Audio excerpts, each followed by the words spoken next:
বাংলাদেশ ইসলামী ছাত্র শিবির ঢাকা বিশ্ববিদ্যালয় শাখার সভাপতির পর এবার সেক্রেটারি নিয়ে আলোচনা শুরু হয়েছে।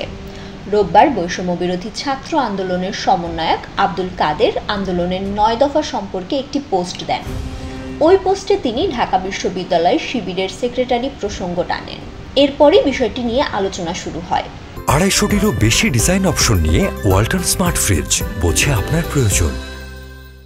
শিবিরের ঢাবি শাখার সেক্রেটারি হিসেবে এস.এম. ফরহাদের নাম আলোচনায় এসেছে। বিষয়টি জানতে ছাত্র শিবির ঢাকা বিশ্ববিদ্যালয় শাখার বর্তমান সভাপতি সাদিক কায়েমের সঙ্গে যোগাযোগ করা হয়। এস.এম. ফরহাদ শিবিরের ঢাবি শাখার বর্তমান সেক্রেটারি বলে দৈনিক মানবজমিনকে নিশ্চিত করেছেন তিনি।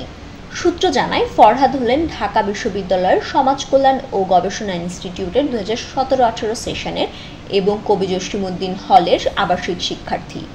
২০২২-২৩ সেশনে তিনি কবি জসিমউদ্দিন হল ডিবেটিং ক্লাবের সভাপতিও ছিলেন।